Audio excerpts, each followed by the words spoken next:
Hey, what's happening, gamers? It's Steve from Drifter Gaming here again today, and this time I'm bringing you another video, and this time we're discussing Assassin's Creed Shadows. And after 107 hours and one Platinum Trophy, I feel like I'm in a very good position to be able to tell you about my impressions of the game. And to start off with, the story is centered around two protagonists. Now, I'm not going to say too much because I don't want to spoil the game. It's centered around a character called Nawe, who is basically a shinobi that's trained in the arts of shinobi by her father, and she's basically effectively on a revenge tour. And another character is called Yasuko, who's a Portuguese slave who's brought over from Portugal, introduced to Lord Nobunaga, and Lord Nobunaga decides he wants to obviously take him on and introduce him into basically the ways of becoming a samurai. Um, this story, I would say, roughly will last you around 30 to 35 hours. It is very cliche. It has its enjoyable parts. There are parts that can be a bit bland, as you'd expect, but for the most part, it is a decent story. You get two options with the story. You can play in canon mode, which basically the choices are made for you, or you can play in non-canon. I chose to play in non-canon because I like, effectively, if I'm playing an RPG, and especially an Assassin's Creed RPG, I want to be able to make up my own mind, my own choices, and hopefully try and impact the game. In all honesty, I would say just play it in canon. It didn't really affect anything that I chose in the game. Didn't really seem to make that great a big a deal. I would say play it in canon. Just save yourself the hassle of obviously having to think about choices that effectively aren't really going to matter. That would be my recommendation, but the option is there should you want it. With regards to the story, there's tons of side content to be done. There's lots of optional boards that you can do. If you're going for the Platinum Trophy, naturally you're going to need to complete these anyway. I would say one board will probably take you the best part of maybe an hour to 2 hours max. They vary in content, from some trying to take out different vendors to other ones trying to take out mercenaries. They offer a lot of different variety. They are worth doing because you get a lot of upgrade points from them. And obviously they do add to the actual story of the game because you find out more lore to the game. Obviously you find out more about Lord Nobunaga, more about the Shinbaku, which is the main group of the game. And yeah, I would say it's definitely worth doing them for my own personal opinion. But if you decide not to, then you're still probably looking, I would say, a 30 to 50 hour playthrough. That would be my honest assessment. Now moving on to the gameplay. With regards to the gameplay, obviously this will sort of interlink a little bit with the story. Now with the characters, there's only certain side quests or side tasks that you can do with each character. Now you get certain things called coffins in the game, which basically is like an underground sort of dungeon that you can go into. The first one that you might come across is the first one I came across. You can only complete that of Yasuke, who only becomes available in Chapter 2. So for the first chapter, you're playing basically as Naoe, and you sort of have to go through that first chapter. And so I think it's the best part of 4 of the Shinbaku that you take out. Once you took them out, then you get the option to play as Yasuke, and the game does allow you to decide who you want to play as. I chose to play as Naoe for the most of the game. But obviously if you want to play as Yasuke, you can. With regards to getting back to obviously the tasks, so with this coffin, you could only play it as Yasuke because you need to be able to move a big sort of bookshelf out of the way. And that's reminiscent to a lot of the game. There's a thing called the Kuri. I'm not even going to try and pronounce it because I'm going to do disrespect to Japanese culture. But there's one in there that you can do is basically Nawe, which is like a meditation. And then obviously the coffin, there's some that you can only do via Yasuke, but there's a thing called a kata, which is basically looking and learning to master the arts of becoming a samurai rather. And that's obviously only something you can do as Yasuke. So there are certain things that's locked to certain characters, which is fine. I mean, the tasks will last you maybe about 5 minutes to 10 minutes max, depending on if they've got any story content to them. But they're worth doing. They do add a lot of value. They do feel very much like not as good as Ghost of Tsushima, but there's parts of Ghost of Tsushima that you can tell they're there, if that makes sense. I don't want to spoil it, but you'll see what I mean when you're playing the game. Um, with Naoe's obviously being a shinobi, she's a stealth-based character. She's quick, she's agile, she's very good at hiding. She's good at using stealth to her advantage, effectively, and obviously if you do get caught, she's quick and she's easy to get away from certain situations. Whereas Yasuke is a big bulldozer, effectively absolute giant. Effectively, if you're struggling with the game at any point, just switch it to Yasuke. It's like a cheat code to basically get through any area of the game. That's why I didn't play as Yasuke, because it felt too easy at times. And when I'm playing Assassin's Creed, I like to try and stealth my way through certain sections, and I like to sort of take my time. With Yasuke, it felt like I was just sort of bulldozing and getting through it too quickly. Um, so obviously, like I say, my preferred choice was Naue, because it just felt more accurate towards Assassin's Creed. With regards to obviously the fighting styles in the game, now you get various different weapons from katanas, to obviously your stealth based weapons, to shot basically something that it looks like a shotgun effectively. I don't know what the actual term of it is, but it looks like a shotgun. So there's various different weapons that you can use. But the sword fighting, that for me was where the game really stood out. The sword fighting feels very fluid, it feels very responsive. Um, the execution is just going to sound a bit sick, but they feel really satisfying. So when you're taking somebody out and you're going for the execution, it feels very satisfying to do. Um, Everything that they've done with that, they've really perfected it, is what I would say. That's definitely for me the best part of the game. That's what kept me drawn in for so long. I could quite easily go into an area and just, like I used to do in Ghost of Tsushima, it was the exact same. You could go into certain areas and not get tired of fighting enemies, which for me is a good thing. At the end of the day, I think that's a very good thing. Um, the traversal in the game's good. It's not as smooth as Unity, but it is good. Definitely traversing is nowadays going to be a lot more user friendly, I would say, to whoever's playing the game. Purely on the basis she's quick, she can get up onto roofs quicker because she can use a grapple hook to get up. Whereas Yasuke's sort of clambering up there and it takes him a while. Even when you do the sort of leap of faith, like now he'll jump down, no bother. Yet when you watch Yasuke drop down, he jumps basically and then ends up rolling. It's quite funny to be fair. And you do get a trophy for it, so it's well worth doing, or an achievement if you're playing on Xbox. The fast travel system was good, was pretty much effortless to be fair. You get your eagle points, and also I don't know. To be fair, I can't remember if they had it in Valhalla or not. But with this one, you've got different scout safe houses effectively. So basically, it costs you like 800 mon. Once you buy that, you can effectively fast travel there. I would recommend picking them up when you can because you'll get lots of mon from various different places you're looting in the game. It definitely enhances the experience if you can fast travel somewhere rather than having to run. It definitely makes it a lot quicker. Now what I want to do, I want to get into the visuals. With regards to the visuals, you get free. Obviously, I played on PlayStation 5 Pro, and I got free performance. I got three modes effectively. First one was performance. Next one was balanced, and the next one was quality. All off of PSSR. I chose to play in quality. I generally don't bother playing in 30 frames per second. I generally don't care. When GTA 6 comes out, I'll happily play it in 30 frames per second. That's not something that's ever really bothered me. If I prefer my graphics, I prefer my fidelity, so I happily played in that. But if you my recommendation would be for those who prefer performance would be play in balance mode because it offers you 40 frames per second while also retaining a lot of your ray tracing and various different things like that. The weather effects were really good, really good. The rain when it's coming down, the way that you can see it obviously soaking your clothes, the way that you can see it soaking the ground, the reflections on the ground, the puddles, it looked really realistic. It looked very good. And then obviously with the season changes, just one to keep in mind. There is one called, again, I'm not going to pronounce this right, so I apologize, but it's called the Legendary Sumai. If you're doing going for a platinum run or a full 1000 Gs on the Xbox, keep in mind that you need to collect 5 Sumais. They're basically paintings. It's like a mini task that you can do it now way. They're 5 pictures, effectively of like sort of mythical animals, mythic animals. Sorry.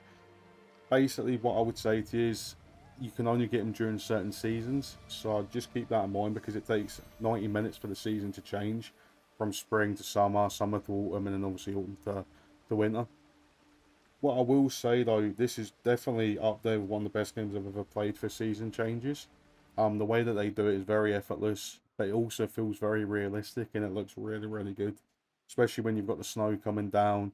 Then you go from the snow to obviously spring, then you go from spring to summer, and then when you get back to autumn, which is my favourite time of the year, and you can see the leaves coming down, it looks really authentic. And effectively, I would say this is one of the best next gen games I've seen for fidelity. Obviously, the trailer for GTA blows that out of the park, fair enough. But generally, for the games that are out and released at the moment, this is up there. Very, very good looking game. You'll see it on screen now, just the reflections off of the back of Yasuke. You'll see it, we'll see the wind blowing in the trees, the lighting effect during night. It looks really, really good. Very, very impressed, I must admit. Getting onto the upgrade system, the one fear that I had with this game was that it was going to be like Valhalla for the upgrade system, which seemed to be endless. Like it really did. It seemed to be endless with various different things to do. Obviously, it's good if you want, if you've got like 1,000 hours that you can go back and replay for a game. But for those of us that don't have that sort of time to go and put into it, it was good to only have something that was a lot smaller. And I had a lot of fun with it. The best thing with their upgrade system on this one is it allows you to reset for free. So if anyone's going for the game, the platinum or the 1,000 Gs, you'll need to master the arts of the shinobi and through the samurai, but also through your tools and your oh, I forget the weapon. I think it's called a Kato. I'm not sure if I've pronounced that wrong. I apologise. But you need to basically upgrade that as well. So it gives you that option, that flexibility that you can basically reset it, get the trophy, get the achievement, and then obviously go back to where you were at before.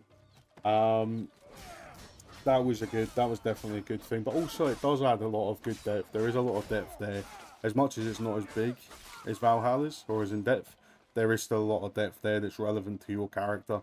So obviously if you're like Fanawe, for example, and you're struggling to take out some of the bigger elite enemies, once you get up, you basically to upgrade your points to get these extra upgrades, you have to get something called a knowledge skill. No, you can only get these by doing tasks. Again, the tasks aren't long to do, but there are a lot of them that you need to get through. That's just one thing to keep in mind. But it's worth doing because, like I say, if you're playing as Naoe, there are certain areas that you'll go into where basically you've got these big elite enemies that are very difficult to take out. You can't just one-shot them effectively if you're assassinating them. But once you upgrade, you can. So it's again, it's worth doing. But that's what I mean by there's a lot of depth to it. So it's definitely one to keep in mind anyway. And one other thing as well that I was impressed with was the exploration. The exploration, there was a lot of depth to areas that I was going to, even castles that you have to break into. There was a lot of reward and loot that you could get out of it that would just enhance your character. So you could get different weapons, different armor.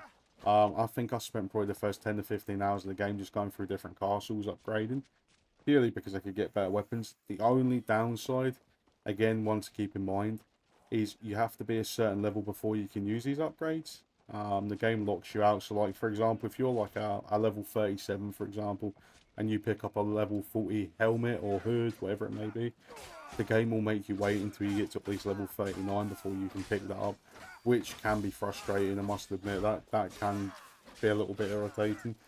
But it's just again just one thing to keep in mind.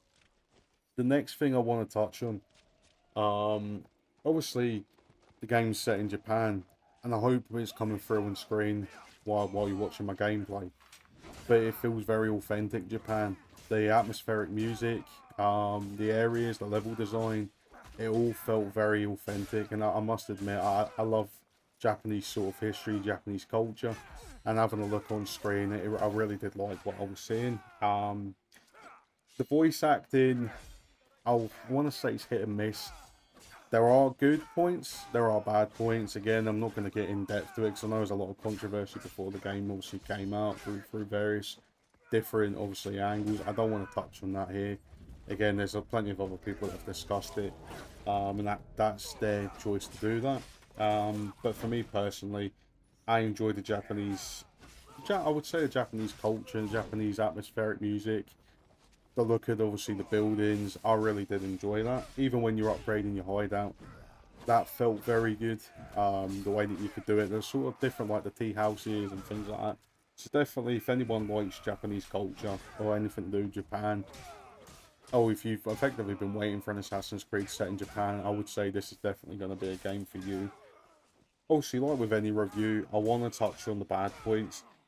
The first one, NPCs. Response times for NPCs was quite hit and miss. Now, with Naue, a lot of the time you are using stealth to obviously take out your enemies.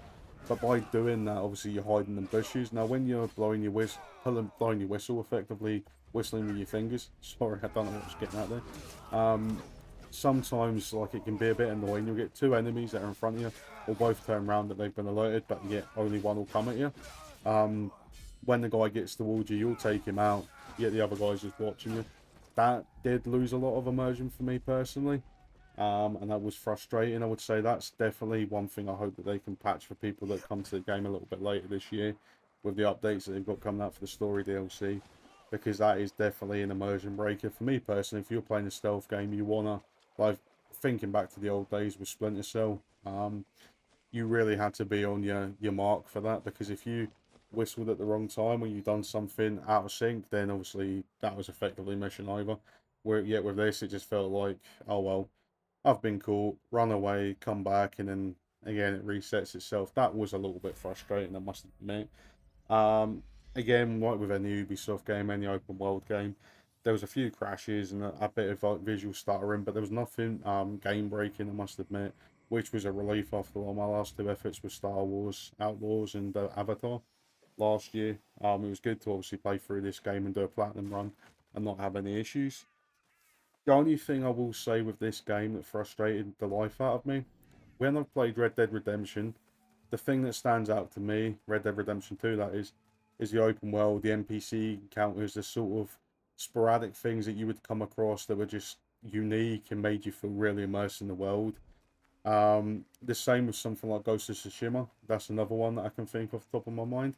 With this one, the world felt very bare bones. There was NPCs walking around, obviously, but none that really interact with you as much. You get the generic sort of Ronin enemy that will come at you, but apart from that, there's nothing really, and that was a frustration. I must admit, the game felt very much like Avowed in that sense, where NPCs have their little area. That's them. There's nothing sort of like to allow them to roam around and come up to you, offer you sort of like a unique mission as such. There was nothing like that, which again, it might be something that they can patch in with later updates or even take on board for the next Assassin's Creed in a couple of years' time. But definitely for this one, that was a frustration for me. And my last point before I got into my overall verdict was probably for me for this game.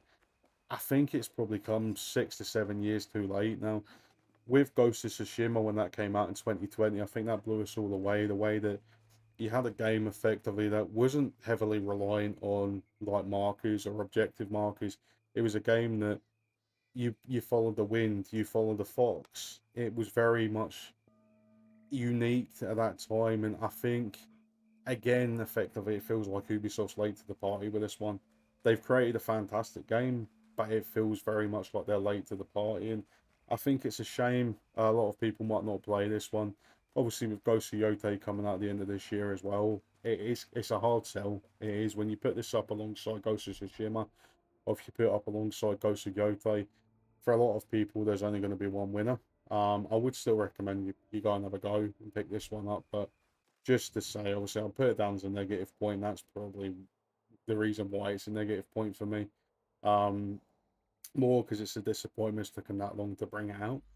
And my overall opinion now, I made a video the start of this year, effectively, and the last year, basically saying that I was worried about this game and I was worried that they delayed it. And my concern was more the game wasn't going to be ready. And they've just delayed it in the hope that they can get a nice cash cow for the start of the year when there wasn't many games coming out. I'm happy to say I was wrong. I don't think that was the case. I think it was just a case of they just want to polish it a bit more. But my concerns were still right to an extent. They have created a good game, but that's what they've created, a good game. I wouldn't say it's a Ghost of Tsushima killer, to quote the old Call of Duty meme. But what I would say is they've created a game that if you love Japanese culture, um, if you love the thought of being able to go through an ancient Japan, effectively playing as a shinobi, or if you want to play as like a samurai, you can do that. My only concern, as I said earlier, is the fact that I think this has came to 6 years too late, and that's definitely my thing. I don't think it's the game that Ubisoft want to save them. I don't think it's the game that will save Ubisoft. I think effectively it's a very good game. It's a fun game. Um, it's a game that definitely, if it goes on sale, I would recommend anyone to pick it up and play through. It's not as daunting as Assassin's Creed Valhalla or Odyssey or Assassin's Creed Origins. Also, it's not as good as Origins or Odyssey. That's there, it's plain to see. It's a very well crafted world. You can tell it's a little bit of different tact from Ubisoft because a lot of their games in the past have felt pretty much soulless, I would say. And this is coming from someone that has been a fan of their games and still continues to be. I still look forward to future Far Cry games.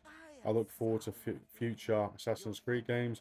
I hope they're going to make another Star Wars Outlaws. I'm not a guy that's a hater of Ubisoft. I'm just a guy that wants to see Ubisoft get back to where they're at.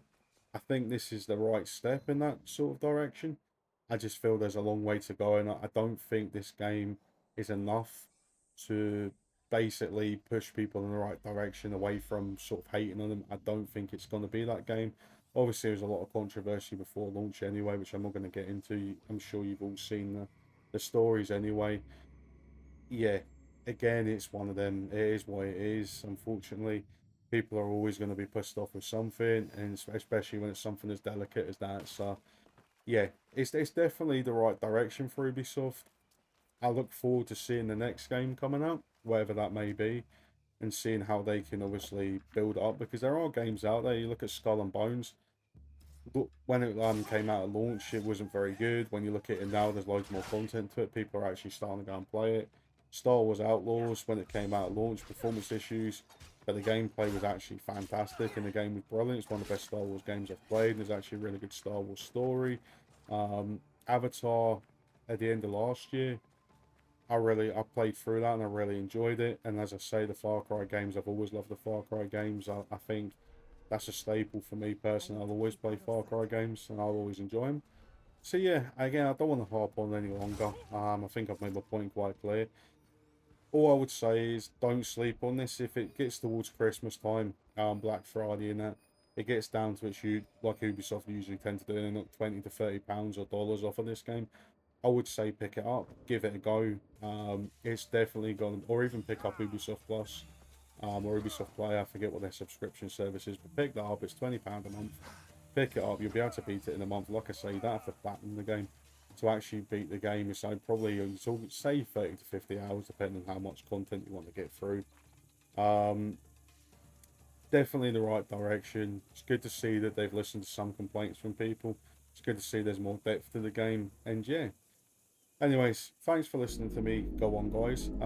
Let me know in the comments down below if you enjoyed the game, if you've played the game, if you plan on picking the game up, what your thoughts are, what your feelings are, what your concerns are for Ubisoft, this game, whatever it may be. As always, leave me a like or subscribe if you wish. Leave me a dislike if you wish. And I'll see you in the next video. Thanks, guys.